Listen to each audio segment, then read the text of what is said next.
What's going on? Ryan Troy back with another video for you today. Now, when I was growing up, I always wanted to help people. I went to college for psychology, and my dream job was to be a counselor for children. I'm a strong believer in therapy and rehabilitation. I feel like our justice system has failed us, being in when people get incarcerated, they usually come out worse than they are than they were when they went in.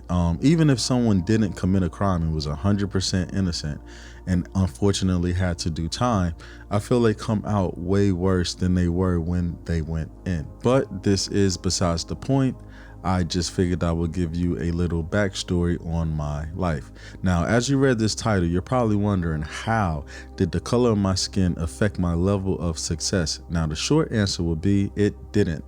It didn't affect my level of success at all, but that wouldn't be fun now, would it? So let's dive deep into the long answer. Now, growing up black, I was born in the 80s, all right? So the world was kind of different back then. We didn't have our first black president, and all the adults was born before that, and they lived differently. They experienced a lot of different things, which comes to my point about rehabilitation and therapy. So it was very easy to understand why their vision on our country, on the world, was so different than, because they experienced so many different things than we did.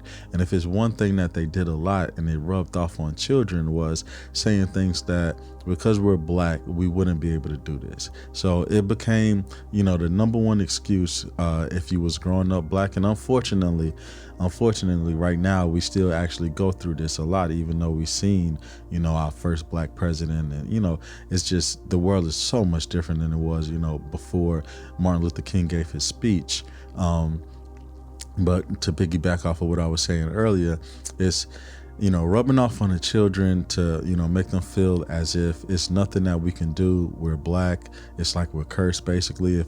If we wanted to do anything, we have to work like 4 or 5 times harder than a white person to be able to achieve what they did, which personally I feel is a lie, but we'll touch on that a little bit later. But, growing up, I actually started to believe that.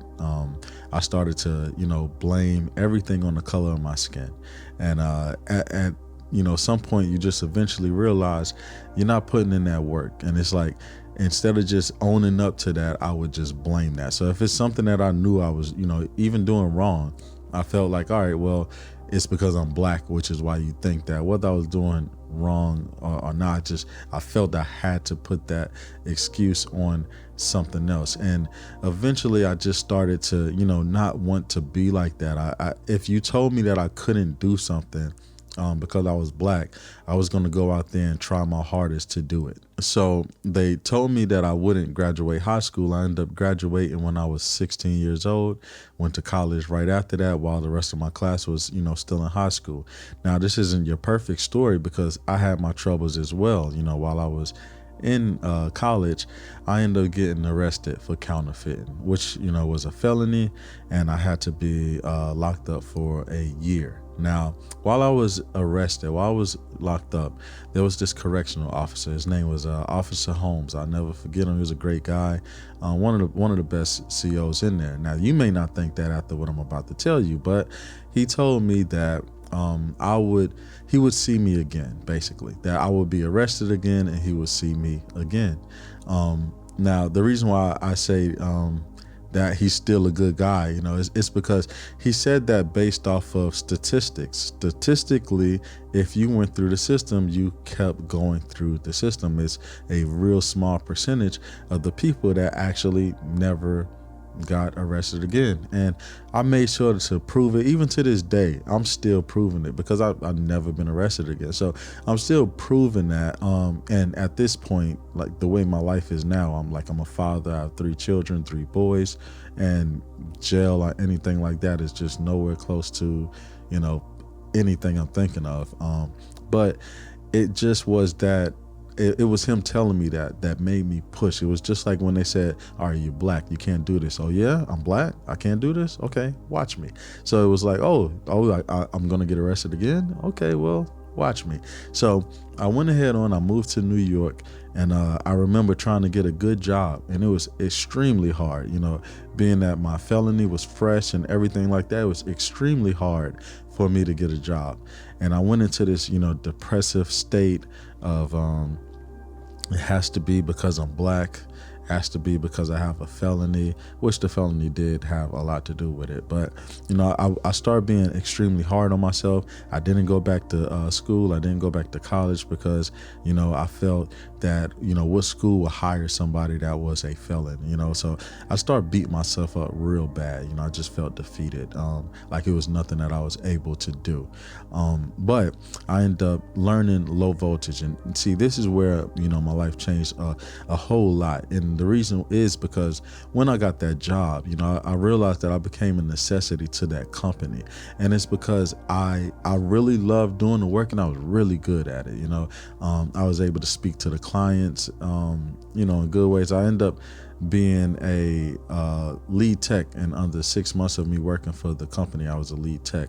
So what it showed me was the color of my skin didn't matter, and my criminal charges didn't matter at all. The only thing that mattered was my work ethic, how hard I worked, and everything. When I was with them, I worked in places like NBA. I worked in their corporate office in New York City, Snapchat, Facebook, National Geographic. I even worked at the World Trade Center for National Technology Group.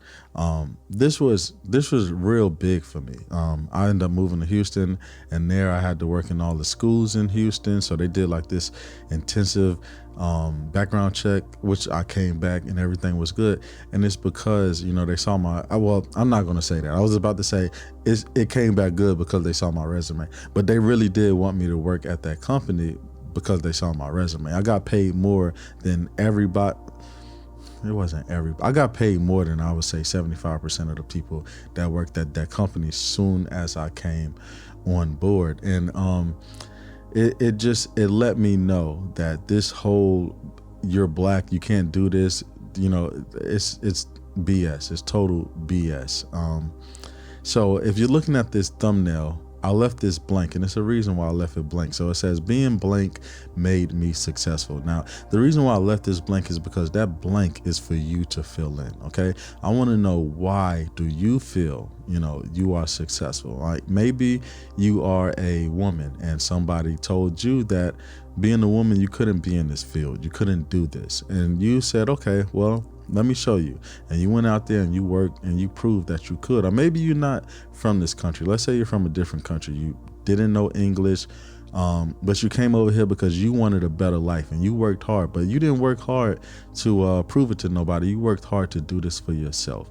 And don't get me wrong, me, from where I'm coming from, is like I'm saying, I did this, I guess you could say, because I wanted to prove to people that you could. But that's because I wanted to be like somebody that you could point to and say, hey, if he did this, I could do it. He's black, I'm black, I can do this. But it's a lot of things that we still should do for ourselves, not to prove to nobody, because what happens if you have no one to prove things to? If you have no one to prove things to, then you're not going to work that hard.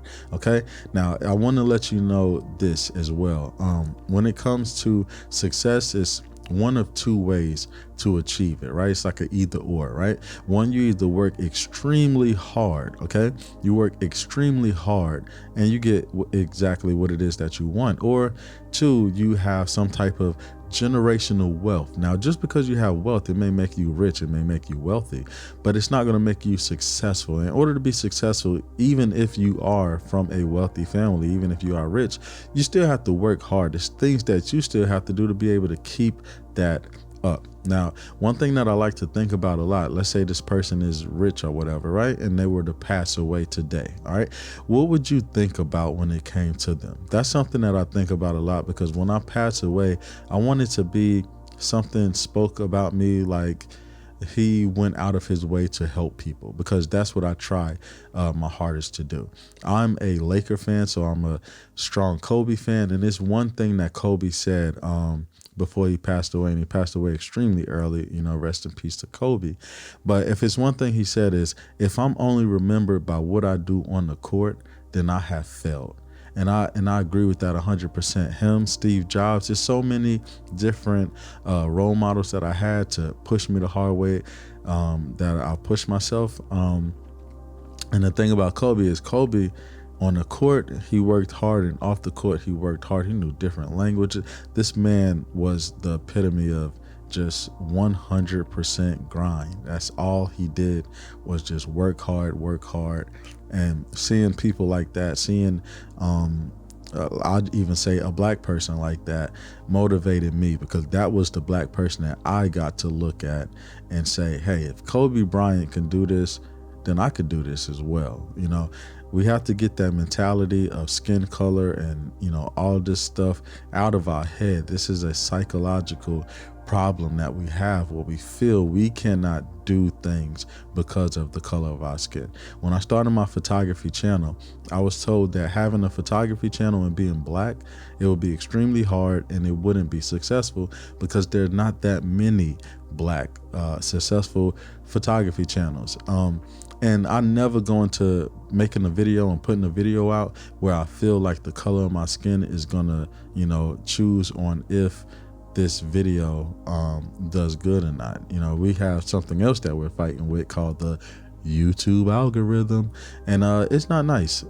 But the algorithm doesn't say, hey, he's black, let's not push his video. You know, it's a constant fight. But at the end of the day, I want to leave you guys with this. Okay, I want you to go out there, I want you to work extremely hard. Do not give in to this black stuff. Don't give in to any of that.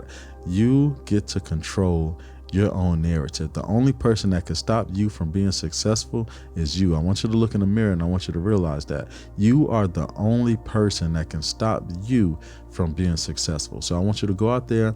I want you to go ahead on and try your hardest. Go out there and work extremely hard. Right now, I am a business owner of my own photography company. I have multiple other side hustles that are 1000% legal. And if I can do this being black, and I can do this with felonies, or felony, you can do this as well. Whether you're black, whether you're white, it doesn't matter. The only thing that matters is how much do you want it, and how hard are you willing to work to get it, okay? So until the next video, guys, I will see you later. Peace.